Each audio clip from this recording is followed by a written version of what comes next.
Hey, what's up? It's me, Errol, back again with another video. Now today we're going to be fitting laminate floor in a conservatory. The last time we did a conservatory we fitted sheet vinyl.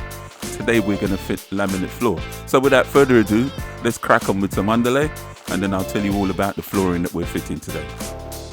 Right, now that we've got the introductions out of the way, we'll actually crack on with some work. As you can see that I'm rolling out some underlay. The underlay that I'm using is a silver backed underlay. It has a vapour block on it, or vapour barrier. Yeah, the tools that we're going to be using to fit this laminate floor is a guillotine, a heavy tapping block, a rubber hammer and a jigsaw. I'll give you a look at those tools in a minute. Now that I've got the first line of underlay down, I'm going to crack on with the flooring. Now let me tell you about the flooring we're going to be using. Well, this is the flooring that we're going to be using. It's 12mm thick. There are 5 planks to a box. It covers 1.2 square meters of flooring. So you can see we're going to need quite a few boxes to cover this room. Right, now you know all about the product. Let's get this first row in. And after that I will put my spacers in and then I set myself up to continue the rest of the floor. And that tool that I'm using is called a heavy tapping block. I use that to help line up the boards. I shall trim off the extra vapour barrier that's coming up, simply because when I go to fit the beadings around the room, I don't want the vapour barrier coming over the top of the beadings. And the tool that you see me getting at now is called a guillotine.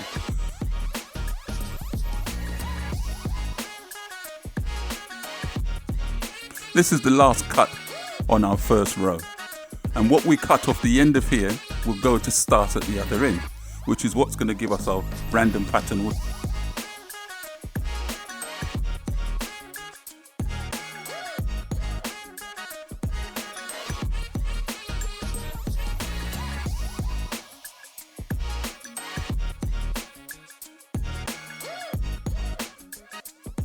By using this small piece at the top, what we're doing is we're effectively tying the floor together.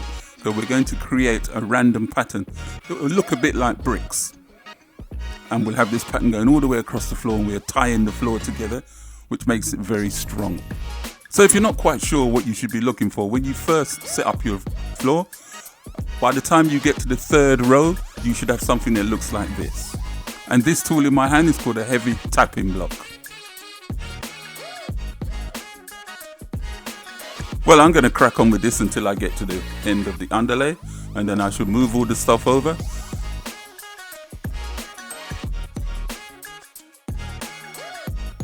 Well, while he's cracking on with that, we'll have a quick chat. When I first started fitting flooring, however many years ago that was, the pattern that you needed to do on the floor was a random pattern. And then somewhere in the 90s, it became the H pattern. Now we're up in the 2000s and it's gone right back to the random pattern.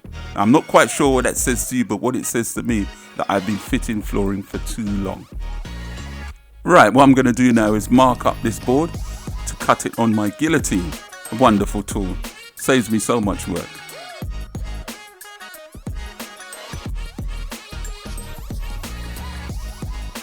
And as you can see me pushing the next one up the top, which is to continue my pattern across the floor. This guillotine is such a time saver. As you can see me here, I've cut it and I'm trimming it up with my knife simply because the blade on my guillotine is getting blunt now, so it needs to be serviced. We're now 4 rows in and I'm about to use my spacers. Don't do as I do. You should put your spacers in or from the very first row. But once you've been doing it a year or two, you find other ways around things. And now I'm going to put the spacers in because as I go further across the floor, I'm going to be banging on it a lot harder because I don't want the floor to move. I use bright orange spacers so that I don't forget to take them out when I'm finished. And sometimes I remove them before I'm finished so that I can check the gap for the scotias that's going to go around. As you can see, I've only got 1 more row to put in and then I've reached the end of my underlay.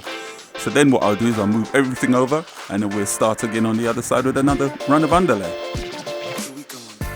Just 1 more row to be put in and then we can move everything over. At this point here, I'm just showing you where I've made my pencil mark and where your guillotine should come down. And if you've marked it correctly, it should fit. And it looks like I marked it correctly this time. What a stroke of luck.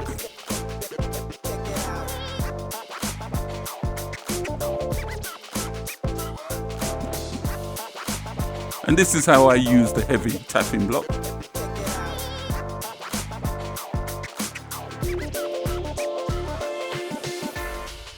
And we have now come to the end of that run of underlay. So I'm about to move everything over.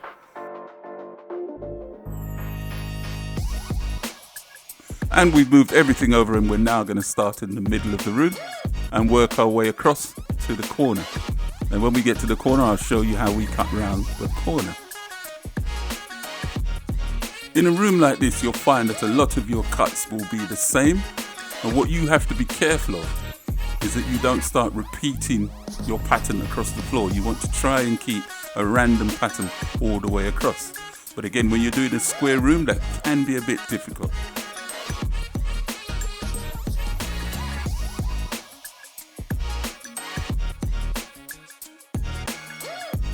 What I'm going to do is open a couple of boxes, and I'll put one at the top and one at the bottom, so that when I move from left to right, I don't have to keep dragging a box along with me up.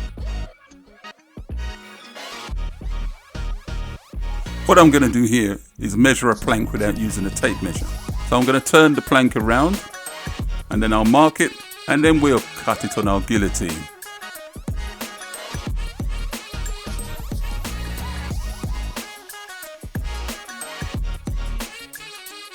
And the end that's left off, we'll use it as our starter on our next row.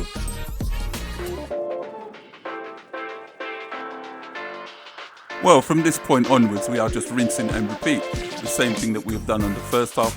We're now going to do on the second half until we get to the corner, and then I'll show you how we cut the corner in.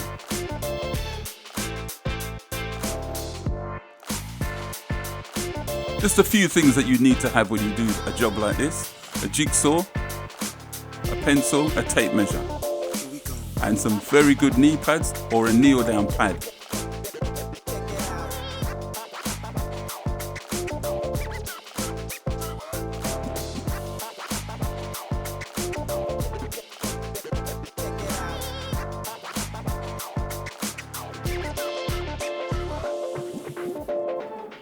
Well, we've just about got to the corner now, so let me show you how we go around the corner.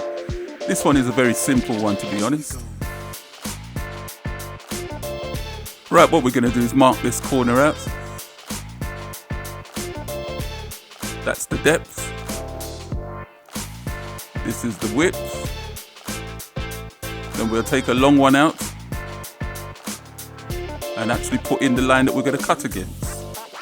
And now we're going to mark an X on the waist, and then we will go across to the jigsaw. And if by magic we're back and ready to fit.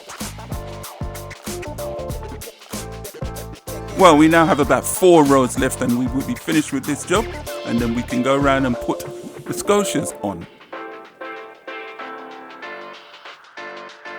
By the time you get to this point in the job, it's a rinse and repeat, and it should be an easy run to the finish now.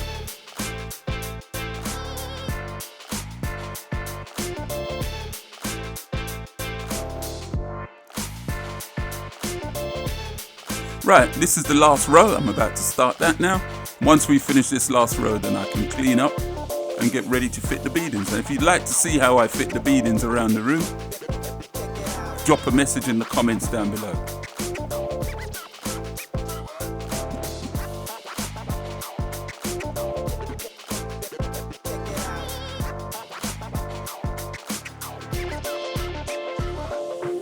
What you see me doing here with my finger is just checking to make sure that the beading will fit and that the gap is not too wide. Here we go.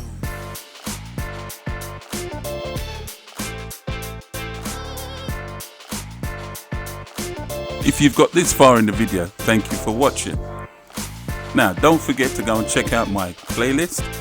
And while you're there checking out my playlist, also hit the subscribe button, and don't forget to hit that notification bell so that you know whenever I upload a new video.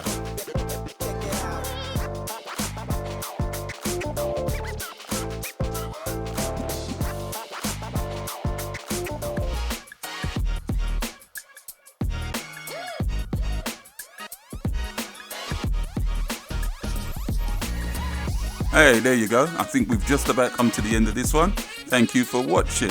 Why not check out my next video coming up now?